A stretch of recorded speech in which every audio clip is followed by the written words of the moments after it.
여호와께서 이르시되 내가 너희를 사랑하였노라 하나 너희는 이기를 주께서 어떻게 우리를 사랑하셨나이까 하는도다. 나 여호와가 말하노라. 에서는 야곱의 형이 아니냐?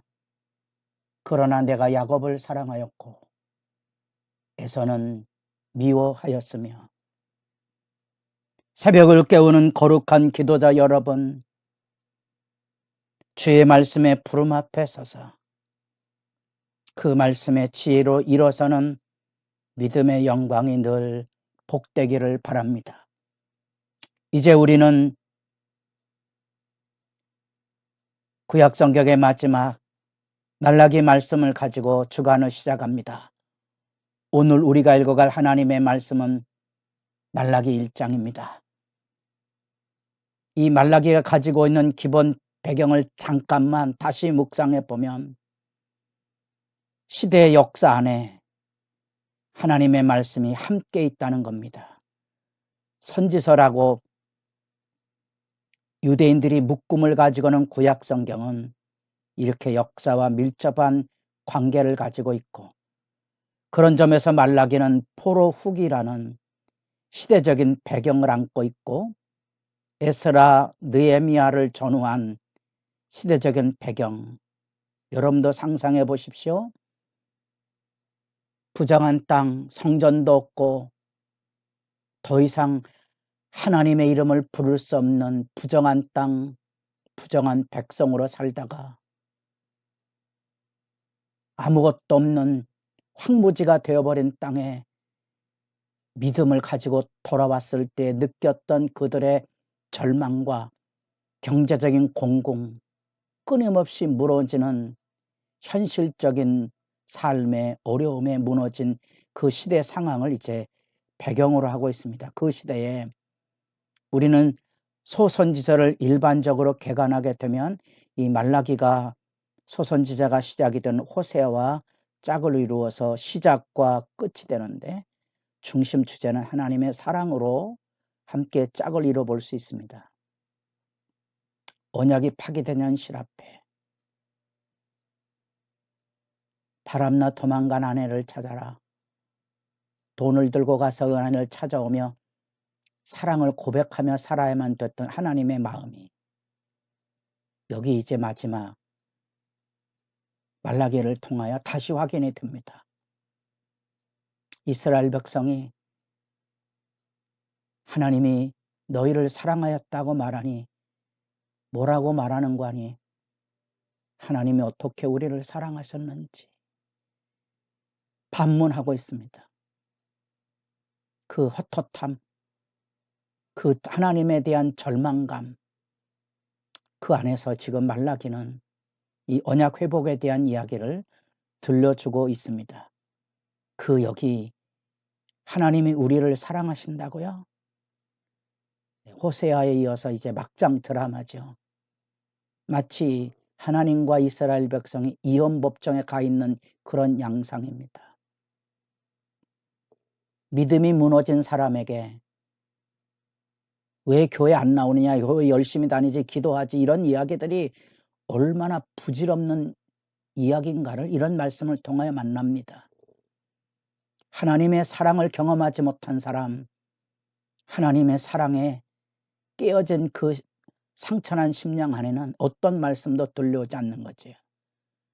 그들이 혹 종교적으로 제사를 드리고 종교적으로 하나님의 말씀의 규례를 지키지만 거기에는 마음이 담겨져 있지 않는 거지요. 마음이 없어요. 정성도 진실도 없는 그 아픈 현실을 지금 말라기가 끌어안고 있는 겁니다. 에스라 느헤미야 시대를 전후한 경제적인 그리고 민심 그리고 경건에 대한 흉흉한 시대 현실, 그 앞에서 중심을 잡아야 될 이 제사장. 왜냐하면 페르시아의 지배 안에 여전히 약속의 땅으로 돌아왔지만 다윗 왕도 없고 행정 관리들도 제대로 세워지지 않은 상태에서 하나님의 백성들을 지켜줘야 될 페르시아가 위임한 지도자는 제사장이죠. 뿐 아니라 제사장은 하나님과 그 백성과의 만남에 중심점을 잡아야 될 존재이고, 이들이 하나님 앞에 바로 서지 못한 것에 대한 시대적인 비극을 말라기가 고발해내고 있습니다. 결국 믿음의 핵심은 돈 문제지요. 오늘날 교회 문제도 마찬가지고 신앙의 엎어짐도 마찬가지 아니겠습니까? 11조 문제를 고리로 삼아서 지금 말라기가 소개하고 있는 것은 정작 하나님의 공의는 어디 있는가 하는 거지요. 하나님의 사랑을 가지고 있다면 믿음 앞에 바른 삶을 살 텐데 하나님의 사랑이 없으니 바른 삶의 모습을 찾기는 어렵겠죠.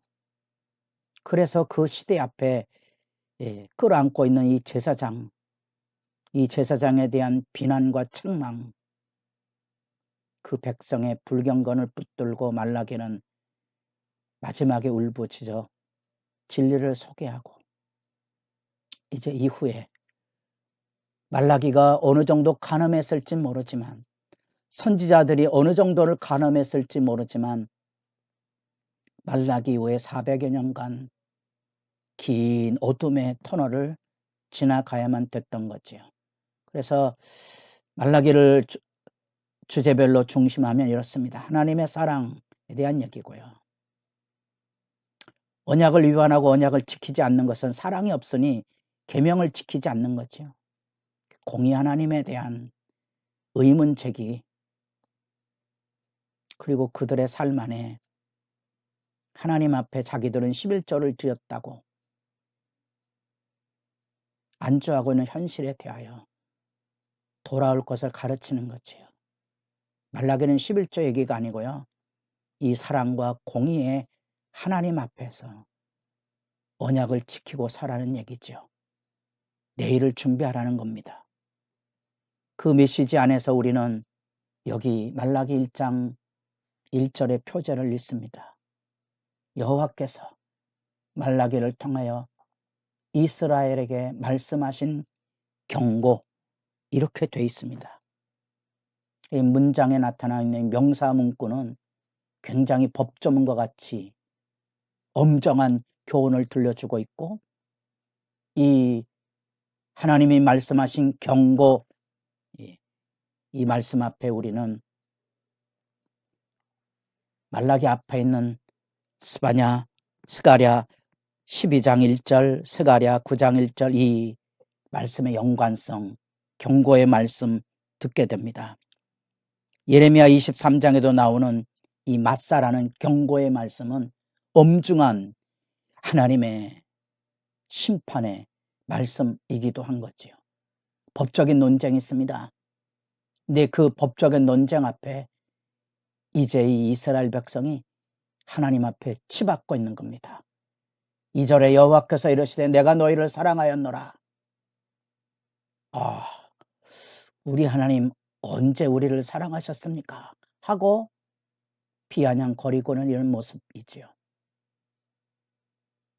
이혼법정의 상태입니다. 막 가는 거죠. 이게 구약의 마지막입니다. 그러면 여러분들이 이사야가 예언했던 엘리야 곧 세리 요한이 외쳤던 골짜기들은 낮아지고 산들은 낮아지고 골짜기들은 높아져서 시온의 대로를 열어야, 그게 단순히 포로로 끌려가는 전후의 문맥뿐 아니라 주님을 만날 준비를 해야 되는 거지요.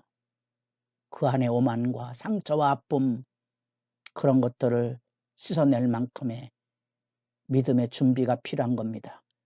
그게 회개지요. 참된 회개를 통하여서 우리는 우리 마음에 담겨져 있는 이 하나님에 대한 분노, 절망, 고통, 쓰라림 속에 회복이 이루어집니다. 이런 하나님의 사랑을 의심하는 사람들에게 언약을 지킨다는 것은 어느 도단이겠죠? 재물을 가져오지만 그건 하나님을 모욕하는 재물이거든요. 정성이 담겨져 있지 않는 하나님에 대한 경외가 무너지고 하나님을 모욕하는 눈머니생, 저는 거, 병든 거, 제사장이 그것을 검수해야 되거든요. 제사장들이 그것을 검증하지 않고 태만하고 오히려 탐욕의 거래를 통하여 부적한 제사가 드려지도록. 그래서 하나님께서 그것을 총독에게 드려보라. 모욕과 무시를 당하고 있는 하나님의 마음이 그곳에 담겨져 있고 하나님께서 그것을 받아들이겠느냐는 거지요. 그리고 하나님 앞에 우리에게 긍휼을 베푸셔서 하나님이 응답하시겠습니까? 그 하나님의 이름이 이스라엘 백성에게 짓밟혀질 때 오히려 해 뜨는 곳에서부터 해 지는 데까지 이방 민족들이 하나님을 높일 거라는 이런 이야기는 슬픈 일이죠. 그들의 예배를, 그들의 제물을 받지 않으신다는 거지요. 역사적 절망 속에 남겨진 신앙의 행태가 곧 마음이 떠난 거고요. 하나님의 사랑을 잃어버린 방황이 머물 곳은 어디 있습니까? 욕망을 향하여 사는 것뿐이지요. 우상 숭배에 찌들어서 현실을 살아가기에 급급하고 있는 그런 모습이죠. 그래서 하나님의 이름이 더럽혀진 그 제단 앞에 헛되고 더러운 제사가 드려지고 있는 것에 대한 하나님의 아픔이 쏟아지고 있습니다. 차라리 성전 문을 닫아주라. 헛된 예배를 하나님께 드린다고 하고 있는 이 어처구니 없는 현실, 차라리 문을 닫아라. 그래서 하나님을 섬긴다는 말 자체가 더 이상 의미 없음을 하나님께서 말라기를 통하여 절규하고 있습니다. 여러분의 예배는 어떠합니까? 우리들의 교회는 어떠합니까? 주의 말씀에 엎드려서 기도하는 시간이 깊어지기를 바랍니다.